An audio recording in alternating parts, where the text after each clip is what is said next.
So let's talk a little bit about sort of the linchpin character in this movie between these two, between these two agents, between these two heroes, between Bond and Silva. The common thread that binds them together is their relationship with M. We see her as a bit of a more fleshed out character in this movie, but we also see her as not terribly complex, right? She's incredibly mission focused. We don't see she doesn't have hobbies. She doesn't do things off to the side. She doesn't take vacations. She's not looking forward to retirement. She doesn't look forward to her weekends, right? She's very like the hell with dignity. I'll leave when the job's done. She's very mission focused. She's very purpose focused, and both of these characters have inherited some of that from her, right? They're both incredibly dedicated. They're both, willing to go through some privations and do some, put a lot of work into achieving their goals. But they seem to have learned different lessons. So what do you see between Bond and Silva about how they've inherited something from him? Yeah, like you said, they both inherited the determination that we talked about. Now, they've also obviously both been harmed by M in a similar but different way. M had to see the bigger picture, zoom out, and make a call both times. And both times it resulted in them being the one who had to take the brunt of the hit. They were the one who had to pay the price so that, the bigger mission could be accomplished. Now, the difference between what Bond learns from this and what Silva learns from this, it all does come back to their relationship with M, I think, because we get this irreparable harm to the relationship with Silva. Now, and I think that they do a really good job the way that this was written, and especially the way that Javier Bardem portrays Silva in showing the conflict that he even has, because he, in his mind, while he was being tortured, when he had to take the cyanide pill and it failed, he had this revelation he describes when he's in there in the glass jail cell, basically talking to them, that it was actually M who, the mission wasn't worth it. And M had really screwed him over in the situation. And M was just a pawn. He had thought of her as something great. But then what he realizes in his own mind is that she's just a pawn for the system. And we don't see that happen with Bond. M consistently makes, like, even think about the time when Bond comes back and he meets M at the house, and M is like, if anything except warm and inviting to the fact that she just found out that her best agent and, pseudo son is back. Yeah, exactly. She's not like, oh, I've missed you so. She's like, where the hell have you been? Like, we needed you to do a job. Exactly. She's like extremely disappointed that he was not working as hard as she was while she was working, which is great. But in a way, he respects that.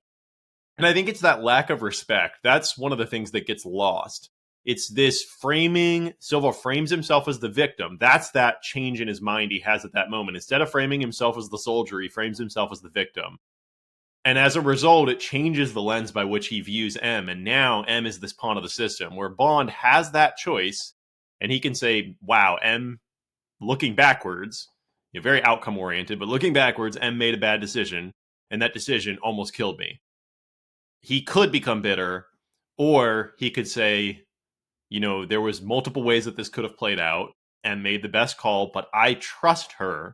I respect her as the leader of the organization. And I believe that whether the outcome was what I wanted or not, her intention was good. Right. There's a saying I like that people see the world as they see themselves. Silva is very much, from what we hear of his background, like he was pretty selfish, kind of going off the reservation, a little bit independent actor, even before all this happened, right? But he's very much about like, oh, well, I would have done this just for myself, and so I'm assuming that that's what happened. Is M was just like, it was better for her to sacrifice me, and so he's assuming everybody in the system is either a victim of the system and or completely self-interested and just trying to survive. Whereas Bond sees in M, like, she's sacrificing herself for the broader good, for the security of the country, for taking care of the masses. And he sees himself as, like, he's internalized that lesson very thoroughly. Oh, it's almost like the difference between the frontline agent and the quartermaster and the people who are sitting in the back, right? It's like Bond, to an extent, is able to see the nuance of how they're both important and they must work together. And we see that argument he has with the new quartermaster Q, where they kind of have the debate, and he, has some dry British humor about getting shot and saying, like, yeah, it's easy to say take the shot when you're sitting at home in your pajamas. But that's kind of interesting that that is the nuance there. Is it seems like, how does Silva in his own mind see himself as the victim? Well, he's like, well, I was the one on the front line. She wasn't the one on the front line. When in reality, what Bond realizes is like, dang it, M every single day, every minute, every hour is sacrificing herself. Doesn't matter that she's not on the front line. Right. Yeah. He recognizes the value of going in there and doing things in person, right? And that's, Bond's, I mean, his solution in all of these movies is to go personally jump into danger and shoot something, right? Like, he's not a subtle guy, right? But he's the exemplar of the value of taking personal risks to go accomplish the mission, right? That's what he does. Like, his whole approach to this entire movie is like, I'm going to go find this person and put myself very close to him and then call for help, and then we'll capture him. And then when he gets away, I'm going to go, I'm going to set things up so that he comes to me, but I'm going to confront the risk myself. I'm going to confront the challenges myself. So that helps him unlock some of these complexities in the system that we see, right? Everybody else is dependent on these, distracted by the shiny objects, and the new quartermaster gets sucked into the complexity and the allure of the computer systems. And yeah, and Bond he's very direct, but he's also, his big difference is that he has internalized the mission.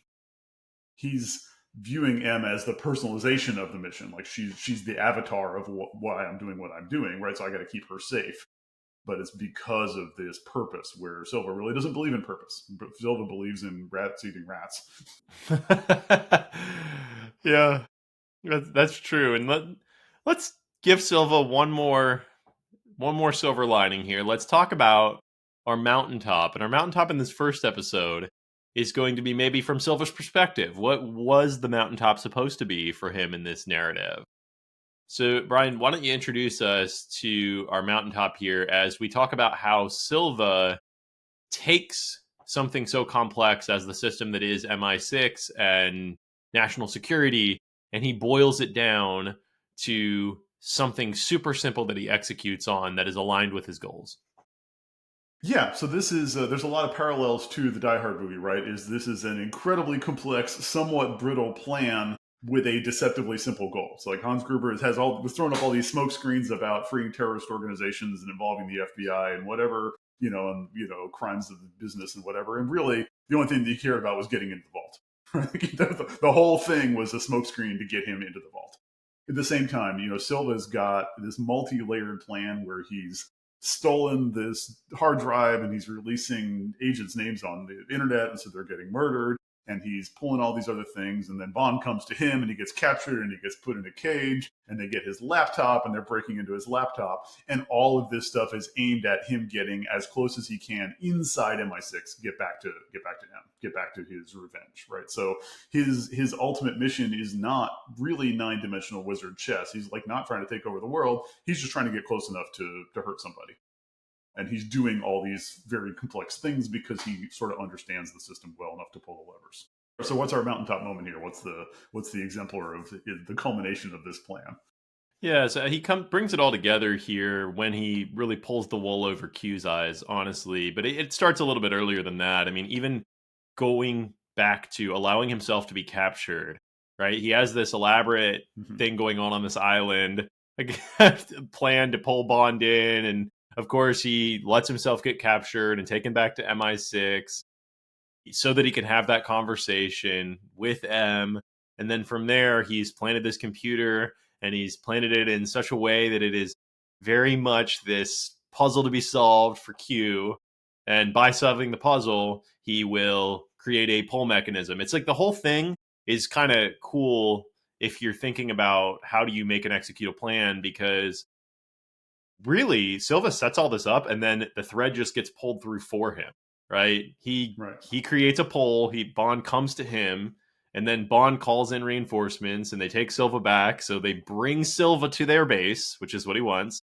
And then he needs to get out of their base after he's had the conversation and complete the personal mission that he has. And so what does he do? He's already created another pull mechanism. He's got the code that Q is going to hack. And when he does, it's going to create a reverse polarity. It's going to pull him back out by letting him free. And he doesn't really have to do much except run. That's it. Right. Yeah, but because he's done all the pre-work of like, oh well, I'm going to do this. I'm going to blow up the one building so that they move underground where I know how things work, and then I'm going to give them this irresistible shiny puzzle. Like the cube's like, oh, it's like solving a Rubik's cube that's fighting back. But like, what nerd wouldn't love that challenge? Like, there's no way he's going to do anything other than press all the buttons until he gets it to turn green, and then guess what? So he falls victim to the allure of the complexity of the sexy problem to solve. And so that's Silva's kind of the culmination of his plan, where everything is going right up until that point, is that he is able to get free in London from the base, having diffused a lot of the potential threats, and now he's on the loose, and he's got people on the ground helping him get to the point where he can go, assassinate M or whatever it is that he wants to do. And so that's, as a, like I said, as a sort of a Hans Gruber plan, as a supervillain, it's probably unnecessarily complicated for the sake of making a fun movie. But it is this, he's got this understanding of how people are going to behave. He's got this understanding of how the system is designed to behave. And he's able to sort of apply pressure at the right points and get it to respond in the ways that he wants. And that's a useful skill. That's an aspirational thing. If you can take a complex environment and keep in mind your simple goal and just sort of move the levers around the outside to get that thing done, that would be really useful to be able to do.